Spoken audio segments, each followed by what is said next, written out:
Welcome to SRG sports official. आज हमारे साथ है मुंबई ऑलराउंडर जिनकी जर्नी शुरू हुई और बहुत ही मन लगा के जो है उन्होंने मुंबई क्रिकेट का ये स्ट्रक्चर जो है काफ़ी कॉम्पिटिटिव रहता है वो थ्रू किया। And with his performance he is one of the most dependable allrounder of Mumbai cricket. So let us welcome Shams मुलानी।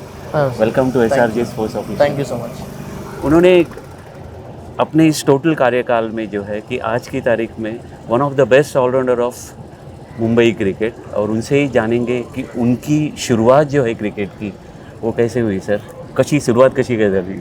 सुरुवात अशी झाली की माझ्या घरी सगळे क्रिकेट खूप ते बघतात आणि त्यांना क्रिकेट खेळायची खूप एक जिद्द पण होती पण बाबाकडे एवढे पैसे नव्हते आणि आजोबांकडे पण जास्त पैसे नव्हते ते क्रिकेटमध्ये इन्व्हेस्ट करून ते हे करायचं. तर त्यांनी सांगितलं की अभ्यास कर. पण माझ्या बाबाच्या ह्याच्यात होतं की ना मी माझ्या पोराला एक चान्स तर देणार. तर आणि ऑब्व्हियसली ते क्रिकेट ते क्रिकेट ते बघतात तर तसं तर आहेच. पण मॅचेस जेव्हा टी व्हीवर होते तर ते बघून मला पण असं वाटतं की ना मला पण असं वाटलं की आपण पण खेळूया, की क्रिकेट खेळूया कसं काय. तर बाहेर आमच्या जे आपला वरांडा असतो तिकडे मी आणि माझा एक मित्र होता पण तो 5 वर्ष माझा तो हे होता सिनियर होता. तर आम्ही दोघं असंच दिवसभर आम्ही दोघं खेळायचो क्रिकेट. हो आणि क्रिकेट खेळायचो आणि मला फक्त बॅटिंग आवडायची. तर मी आऊट झालो तर मी नॉट आऊट. हां आणि तो नॉट आऊट असला तरी पण तो आऊट. Naturally lefty.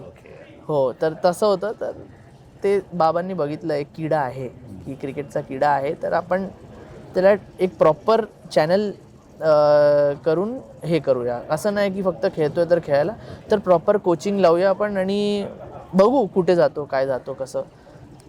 तर आम्ही गेलो माटुंगा जिमखानाला. तिकडे आम्हाला हेमंत हडकर सर भेटले. हां तर ते माझे फर्स्ट गुरु म्हणजे ते माझे फर्स्ट गुरु होते. तर त्यांनी मला बघितलं. मी ऑलमोस्ट 5.5-6 वर्षाचा होतो म्हणजे ऑलमोस्ट आता खूप लहान होतो. तर त्यांनी मला बघितलं आणि सांगितलं की यार हा खूप लहान आहे, इकडे थोडा आम्ही लहान पोरांना घेत नाही आता, तर तुम्ही 1-2-3 वर्षानंतर या, आम्ही त्याला हे करणार बघणार. तर बाबांनी सांगितलं की आम्ही आलो आहे चेंबूरपासून, आम्ही इकडे आलो आहे तर आम्हाला फक्त त्याला एक ऑपॉर्च्युनिटी द्या बॅटिंग करायला, तुम्हाला जे पाहिजे ते करायला ऑपॉर्च्युनिटी द्या.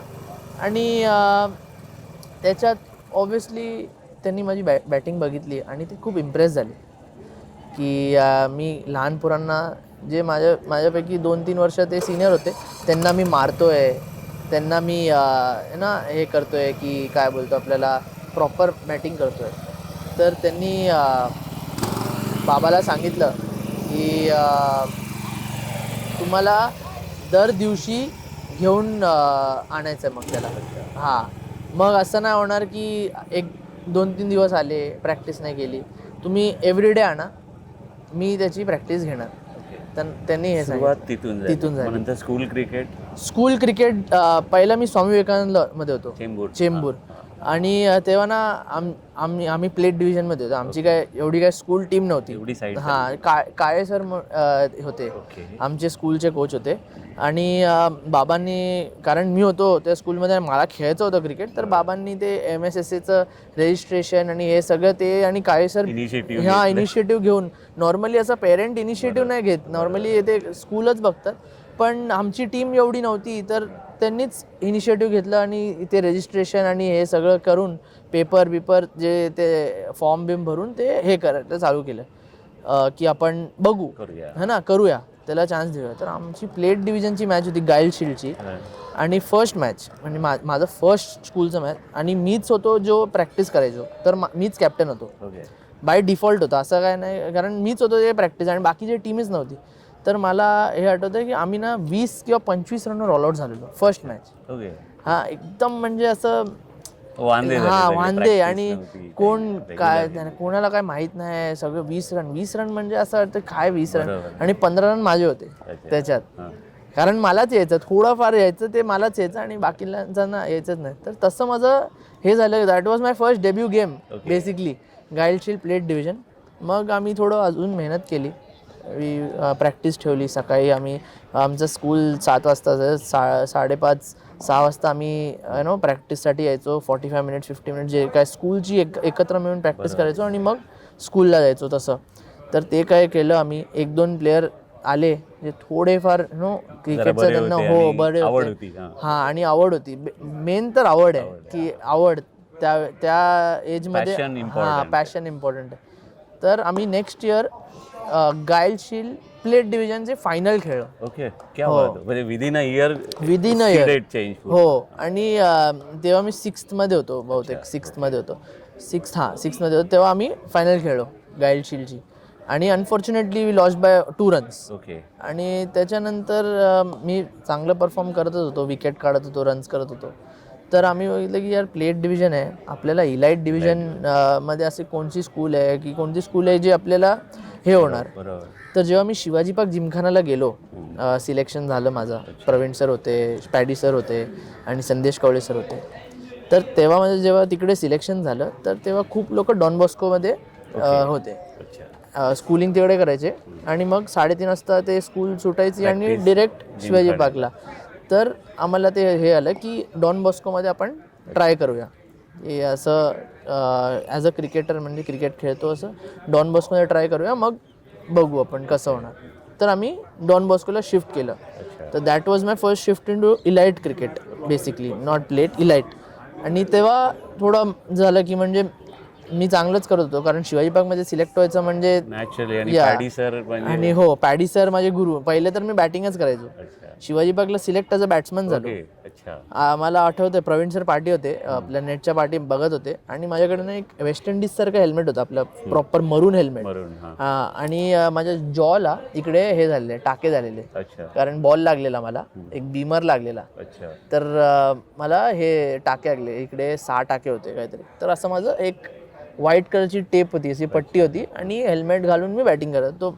तर थोडं मे बी त्यांना हे झालं की अरे लागलं आहे आणि बॅटिंग करतो, आणि बॅटिंग मी नॉर्मल बॅटिंग केली. तर त्यांना खूप आवडलं ते, आणि मी खूप लहान होतो.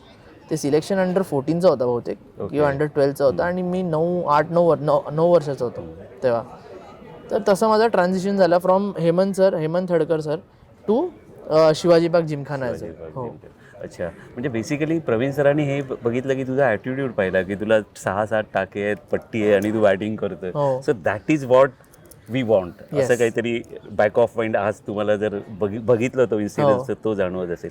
अच्छा, नाव मग ह्या मुंबई क्रिकेट सर्कलमध्ये खूप कॉम्पिटेटिव्ह क्रिकेट आहे, ह्याच्यामध्ये थ्रू तुम्ही कसं केलं, म्हणजे की ह्याच्यानंतर शिवाजी पार्क जिमखानानंतर आता पुढे तुमचा जर्नी सुरू झाला, तर इथे थ्रू करणं किती डिफिकल्ट असतं मुंबई क्रिकेटच्या मेन स्ट्रीममध्ये?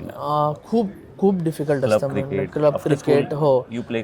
तर मी स्कूलमध्ये विकेट काढले, तर अंडर 14 मध्ये मला त्यांनी घेतलं टीममध्ये, कारण म्हणजे 3 मॅचमध्ये एक 31 काहीतरी विकेट्स होते गाईल शील्डमध्ये, तर डॉन बॉस्कोसाठी. आणि ते बघून ऑब्व्हियसली मला त्यांनी मुंबईच्या अंडर 14 टीममध्ये घेतलं. Then I was a part of the under 14 team.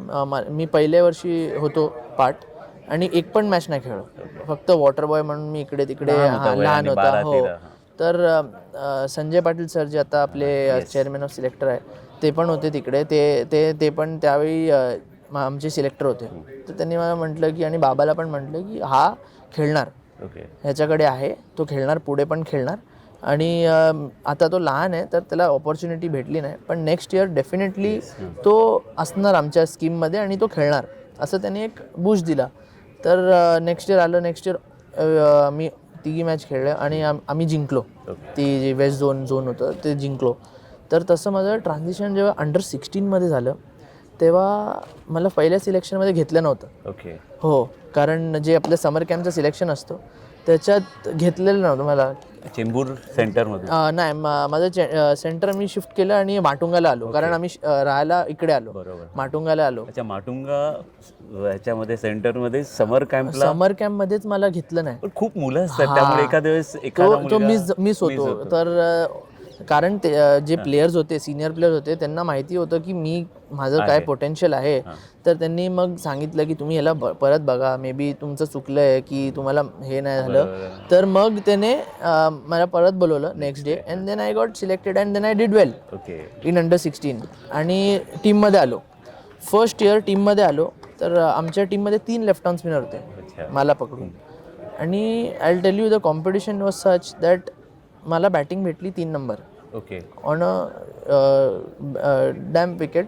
3 number batting भेटली and I got out. And that was and बॉलिंगमध्ये आमच्याकडे होते जे सिनियर बॉलर्स होते ते पण होते, त्याने विकेट काढले. तर ॲज सच मॅचमध्ये मी टोटल दोन 4 विकेट काढले आणि बॅटिंगमध्ये एक 10-15 रन केले. अँड मला कॉल आला की आता तू टीममध्ये नाही आहे, 16च्या टीममध्ये तू बाहेर आहे. कारण आम्हाला बाकीच्यांना बघायचं आहे की आम्हाला 3 लेफ्ट आर्म स्पिनर आम्ही घेऊ नाही शकत टीममध्ये. तर ॲज अ बॅट्समन परफॉर्मन्स नाही झालं तर एवढं कॉम्पिटिशन आहे की एक inning will define you as a player. ते तर आहे. आणि दॅट इज मुंबई क्रिकेट. कारण द कॉम्पिटिशन इज सच ना that one inning if you don't perform तर तुम्हाला you are not sure of the next game. तसं आहे. सो तुमचा डेब्यू मुंबईचा जो आहे 17-18ला झाला, आज 9 इयर्स झाले. म्हणजे मी असं नाही म्हणू शकत की young talented allrounder. Now your experience. तुम्ही मुंबईला लीड पण केलं, ठीक आहे. पण गेले 3-4 सीझन आपण बघतोय की मुंबईची जी बॅटिंग लाईनअप आहे, so we die hard cricket fans आणि पहिल्यांदा पण आम्ही क्रिकेट जे काही खेळलेलो आहे. सो नॅचरली आम्हाला असं वाटतं की आपली बॅटिंग जी आहे ती 6 नंबरपासून चालू होते. हा एक 2-3 वर्षापासून ते जाणवतं. त्यामुळे naturally you are number 6 batsman. So responsibility आणि अकॉर्डिंगली जे आहे, तुम्ही सुरुवात केली बॅट्समन म्हणून, नंतर बॉलर म्हणून तुम्ही सगळीकडे सिलेक्ट होत गेला लेफ्ट आर्म. आणि मला वाटतं मुंबईला पण तुम्ही as a left arm spinner म्हणूनच सिलेक्ट झाला. पण नाव यू आर ऑलराऊंडर, बरोबर. सो बॅटिंग बॉलिंग ह्या दोन्ही गोष्टी ज्या आहेत त्या तुम्ही व्यवस्थित केल्या आणि ह्या 3-4 सीझनपासून तुम्ही चांगली बॅटिंग करताय. इफ आय एम नॉट, म्हणजे जेवढं काही मला आठवतं आहे. So how you enjoy that challenge की 5 विकेट लवकर गेले, 4 विकेट, आणि अशा गोष्टी खूप वेळा झालेल्या आहेत ह्या 4-5 सीझनमध्ये. तर ते किती एन्जॉय केलं तुम्ही ते चॅलेंज? पहिलं तर म्हणजे I think it is a part of the game that असं होतं की we are lucky as a Mumbai team that आमची बॅटिंगचे डेप्थ जे आहे that is so big that काही कधी विकेट असते थोडा मे बी सकाळी एक मॉइश्चर असतो काय असतो आणि somehow things don't fall, out होतात. असं काही हे नाही. पण तरी पण आमचे जे बॅटर्स आहेत जे टॉप 4 टॉप 5 पण आहे ते वास्ट एक्सपिरियन्स आहेत. आणि सरफराज खान, मुशीर खान, आपलं सिद्धेश लाड तुम्ही बघितलं आहे की द अमाऊंट ऑफ अजिंक्य अज्जुदा पण आहे. And they are there. One odd innings होतं की थोडं विकेट जाते आणि मग दॅट इज वेअर आमचं जे स्पेशालिटी आहे बिकॉज ऑफ द डेथ we have in the batting with Tanush, मी, शार्दुल भाई and Tushar as well contributing every time. तर तेच आहे की that comes in to play. And आम्ही तेच करतो. नॉर्मल आमची बॅटिंग आहे कारण आमच्यामध्ये आम्ही असं नाही विचार नाही करत की अरे आम्ही बॉलर आहे. जेव्हा आमची बॅटिंग आहे तेव्हा आम्ही बॅट्समन आहे आणि जेव्हा आमची बॉलिंग आहे तेव्हा आम्ही बॉलर आहे. आणि ते माइंडसेट आहे माझं, तनुषचं आणि शार्दुल भाईचं पण, की ते माइंडसेट आहे की आम्ही असं नाही की फक्त बॉलिंग, आमची बॉलिंगचं काम आहे आम्ही बॉलिंगच करणार, ते आमचं ह्याच्यात आहेच नाही. We want to give everything for the team. तसं आहे माझं. तर आमचं तर तेच आहे की आम्हाला सगळं काही द्यायचं आहे टीमसाठी. तर तेच आहे की होतं. पण देन मला पर्सनली प्रेशर खूप आवडतं. आणि तनुषला पण, म्हणजे जेव्हा आम्ही बोललो आहे, जे काय आम्ही पार्टनरशिप्स केली आहे, शार्दुल भाई पण, आम्हाला प्रेशर खूप आवडतं. या सिच्युएशनमधून we have nothing to lose but everything to gain. बरोबर. आम्ही चांगली बॅटिंग केली, एक 5-5, 10-10 रन करून पार्टनरशिप केली तर इव्हेंच्युअली ते टीमचाच फायदा होणार आहे. आणि तेच दिसणार आहे की अरे कॉन्ट्रीब्यूट केलं, टीमसाठी काहीतरी कॉन्ट्रीब्युशन आलं. And that is our main goal that दिसायला पाहिजे की टीमसाठी काहीतरी कॉन्ट्रीब्युशन आम्ही करतो आहे. तर तेच माझ्या आणि आमच्या सगळ्यांचं ह्याच्यात आहे की टीमसाठी काहीतरी करायचं. नाव आता तुम्ही प्रिपेअर्ड स्वतःला कसं करता, म्हणजे एक इम्पॉर्टंट गेम आहे समोर, सुरुवातीला वगैरे तुम्ही वेगळ्या पद्धतीने विचार करत असाल, पण आज ह्या 8-9 वर्षानंतर आणि हे अतिशय टफ आणि सिच्युएशनमधून गेल्यानंतर तुम्ही स्वतःला कसं मेंटली कोणत्या प्रकारे प्रिपेअर्ड करता? चांगला गेम आहे समोर, इम्पॉर्टंट गेम आहे. मी ट्राय करतो की जेवढं काम माइंड ठेवू. इम्पॉर्टंट गेम आहे माझ्यासाठी. Every game is important. कारण मुंबई रणजी ट्रॉफीसाठी मी खेळतो आहे, हे माझ्यासाठी खूप मोठी गोष्ट आहे. The history that we have obviously, आणि जे जे प्लेयर्स खेळलेत पहिले, आणि द कॉम्पिटिशन जे क्लब क्रिकेटमध्ये कॉम्पिटिशन आहे, जे आपल्याला माहिती आहे, जे मला पण माहिती आहे. प्लेयर्स, खूप काही प्लेयर्स जे माझ्यासोबत अंडर-14, अंडर-16, 19, 23 सगळे ते ह्याच्यात होते, अँड नाव ते पण आहे क्लब क्रिकेटमध्ये. तर the competition is so much in Mumbai cricket that every game is important for me. तर माझ्यासाठी असं हे नाही की आता क्वार्टर फायनल आहे किंवा सेमीफायनल आहे किंवा फायनल आहे तर हीच गेम माझ्यासाठी इम्पॉर्टंट आहे. लीग मॅचची फर्स्ट गेम पण इम्पॉर्टंट आहे आणि लीग मॅचची लास्ट गेम पण माझ्यासाठी खूपच इम्पॉर्टंट आहे. तर that is the mindset that I have. ते माझ्या डोक्यात आहे की मला सगळं गेम इम्पॉर्टंट आहे, कारण मला माझं जे ब्रॉटअप मी तसंच झालो, संस्कार जे हां आहेत तेच आहे की असं करू नको की अरे तू आता 5 विकेट घेतले तर तुला हां चल आता आराम कॉम्प्लेसेंट वगैरे हो. होतं त्यामुळे. आणि त्याच्यात माझी आई मला खूप ह्याच्यात माझी आईने मला खूप मोल्ड केलं आहे, आणि बाबांनी पण ऑब्व्हियसली सपोर्ट करून. पण आई खूप मला ना हे करायची, तू झाडावर चढू नको. एकच केलं आहे, जमिनीवर हां ठेवायचं आहे. जमिनीवर ठेवायचं, झाडावर चढू नको. तू काही नाही केलं आहे अजूनपर्यंत. ते मला दॅट वॉज हर वे. ते मला बोलायची की असं कर, हे कर, जास्त उडू नको, जास्त हे नको.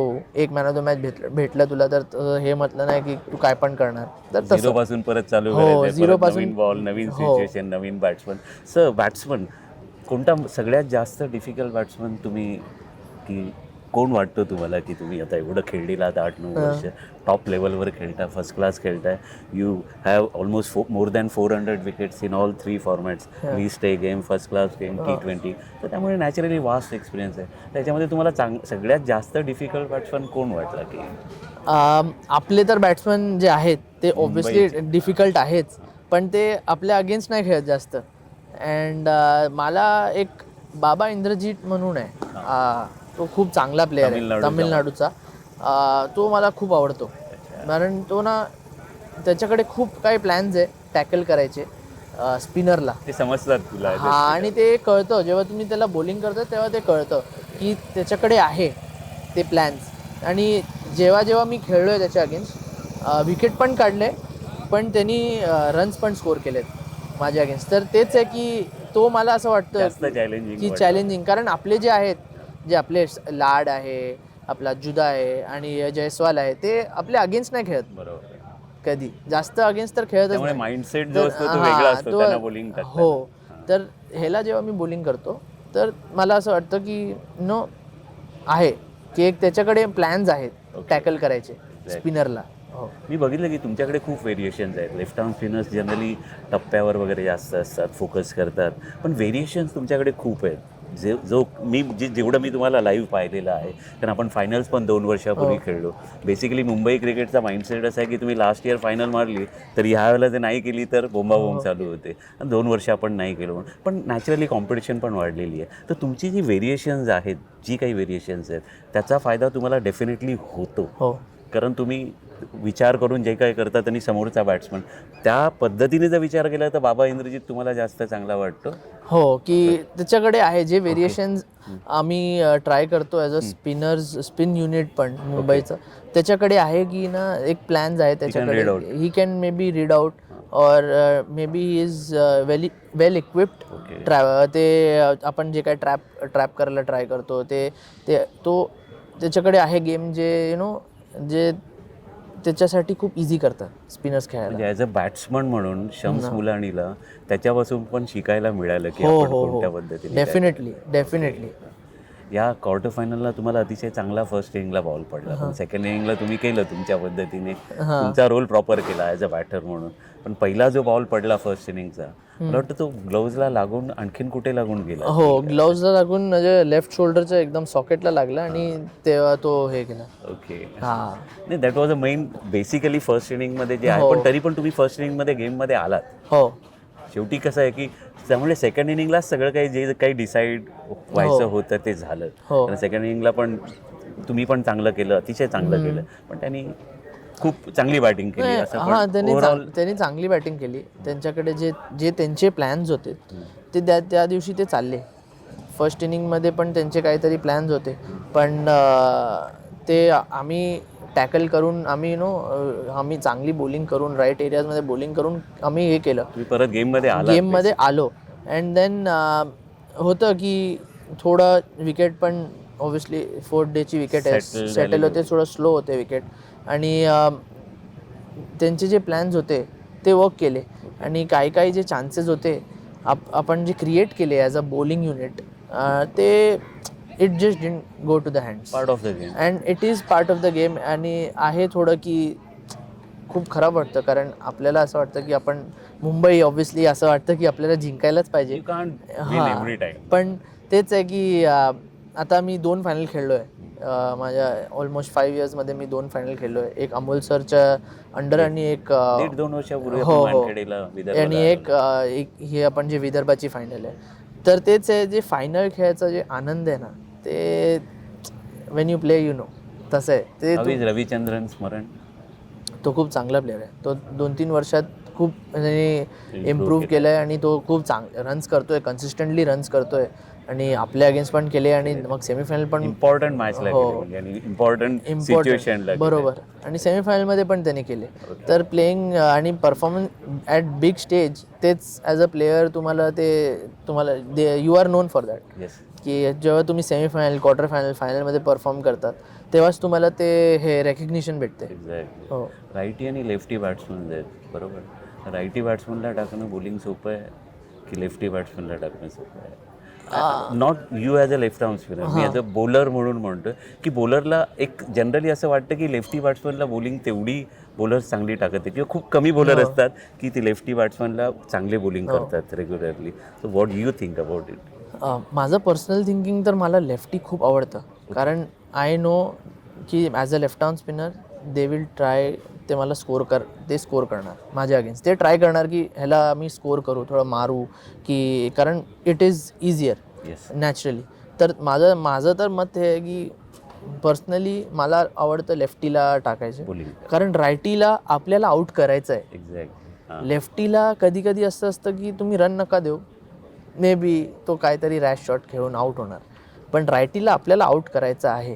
तर त्याच्यात जास्त डोकं लागतं, त्याच्यात जास्त व्हेरिएशन लागते आणि you have everything to lose. तर असं मला असं वाटतं पर्सनली की लेफ्टी मला इझी आहे. अच्छा, म्हणजे यू हॅव अ चान्स. हां, असं नाही, रायटीमध्ये पण आहे, पण रायटीमध्ये आपल्याला जास्त डोकं लावायला लागतं. इनफॅक्ट मला असं वाटत होतं की मी जेव्हा तुम्हाला चांगला बॅटर, तुमचा कोणता डिफिकल्ट बॅटर आहे, मला वाटलं होतं की तुम्ही लेफ्टी बॅट्समन चूज कराल, पण तुम्ही रायटी केला. सो दॅट वे त्याच्यामध्येच ते आन्सर मला मिळालं. Coming back to school cricket, आज मुंबई क्रिकेट जे आहे 229 हॅरिस शिल्डा टीम्स आहेत, ऑलमोस्ट 212 जाईल शिल्डा टीम आहेत आणि एक सेटअप आहे प्रॉपर पद्धतीने. आणि नदीमभाई जे आहे MSSA and of course Mumbai cricket association, हे पण अतिशय चांगल्या पद्धतीने हे टुर्नामेंट कंडक्ट करतो. आणि मला नाही वाटत की ऑल ओव्हर इंडिया एवढा प्रॉपर पद्धतीने स्कूल क्रिकेट जे आहे ते ऑर्गनाईज केलं जातं. तुम्हाला काय वाटतं? कारण का की हे खूप महत्त्वाचं आहे, कारण नदीमभाई आम्ही गेले 3-4 वर्ष बघतोय, MSSA, नदीम आणि ते इक्वेशन झालेलं आहे MCA अँड स्कूल क्रिकेट. आणि मुलांना प्रचंड, आणि आजकाल ज्या ह्या टीम ज्या आहेत त्या सबमधल्या विनर्स आहेत. चॅम्पियन जे आहेत ते मला वाटतं की बोरिवलीवरून आहे. आमची जाईल शील्डची चॅम्पियन जी आहे ती ज्ञानदीप जी आहे ती न्यू मुंबईची आहे. तर क्रिकेट हे मुंबईमध्ये पण पसरलेलं आहे, स्कूल क्रिकेट बेसिकली, आणि हा बेस आहे क्रिकेटचा. सो तुम्हाला काय वाटतं ह्या विषयावर तुमचं मत काय? नाही, डेफिनेटली हा बेस आहे, कारण आम्ही जिकडे खेळायला जातो डिफरंट स्टेट्समध्ये, तर जेव्हा आम्ही प्लेयर्सशी बोलतो तर ते बोलतात आमच्याकडे जास्त मॅचेस नसते खेळायला. आणि तर आम्ही त्यांना सांगतो की आमच्याकडे अंडर 14 पासून मॅचेस आहे, म्हणजे अंडर 14 पासून असे टुर्नामेंट्स आहे आणि टॉप क्लास टुर्नामेंट्स आहे जे आपलं हे हॅरी शिल्ड आणि guide shield is very well non. ते टुर्नामेंट्स आहे. आम्ही आता नॉर्मली बाहेर जाणार तर मला नाही माहिती, मला असं वाटतं पण नाही की आपण असं ग्राउंडवर एक अंडर-16ची मॅच कधी बघितली आहे बाहेर कुठे पण इकडे आपण other than Mumbai quality ground आणि क्वालिटी फॅसिलिटी आणि जे नदीम सर पण ते करतात आणि MCA ऑब्व्हियसली MSSA जे इनिशिएटिव्ह आहे हीच तर आहे की this is the base of us as a player, as a cricketer, this is the base. तर हेच तुम्हाला ग्रो करतो. ओके, मला असं वाटतं की ॲज अ क्रिकेटर तुम्ही इकडे परफॉर्म करतात, तुम्हाला कॉन्फिडन्स भेटते, मग तुम्ही मुंबईच्या सर्किटमध्ये जातात आणि तिकडे चांगलं करलं तर जास्त तुम्हाला म्हणजे कॉन्फिडन्स बूस्ट येते आणि त्याच्यासाठी तुम्हाला रन्स करावे लागते. मोठे मोठे रन्स इकडेच होणार आहे आणि ते रन्स तुम्हाला कॉन्फिडन्स देतात बेसिकली. विकेट्स पण ऑब्व्हियसली मी तर ऑलराऊंडर होतो पण माझे विकेट्स खूप होते जेव्हा मी स्कूलला खेळायचो तेव्हा. तर आणि त्याच्यात ते एक हे लागते की नाही 5 विकेट घेतो अँड देन तेच ते वरती जाऊन पण तुमच्या डोक्यात असतो की नाही मला 5 विकेट घ्यायचं आहे. अँड देन तसं होतं की मला 100 करायचे, 200 करायचे. आमच्या वेळी ते सरफराज, अरमान, पृथ्वी ते 500 400च्या खालती ते मानायचेच नाही. आणि तर ते आमचं कॉम्पिटिशन होतं. 8 विकेट घेतलं मला माहिती आहे माझ्या 3 मॅचमध्ये 3 8 विकेट होते. ओके, तर ते कॉम्पिटिशन आहे की तसं केलं तरच तुम्ही येणार. तर ते परफॉर्मन्स टाकण्यासाठी हा बेस इम्पॉर्टंट आहे. Very very important. आपण आता जरा रॅपिड फायर खेळूया. छोटी गोष्ट आहेत. Favourite format of Test Shams match. Mulani? Red ball cricket. Okay. Toughest batter face? Baba Indrajith. Dream cricket destination? Lord's. One word for Mumbai cricket? खडूस. अदर दॅन खडूस? खडूस तर सगळेच बोलतात. अदर दॅन खडूस कॉम्पिटेटिव्ह. अच्छा, हां. Thank you very much. तुम्ही आलात आणि SRG स्पोर्ट्स ऑफिशियलला तुम्ही तुमचे एक्सपिरियन्सेस शेअर केले आणि गेली 8 वर्ष मुंबईला तुम्ही रेग्युलरली करताय आणि मला वाटतं की SRG sports official this is Arundhati ma'am's channel and on behalf of SRG sports official I wish you all the success and all the best. Thank you so much. Thank you.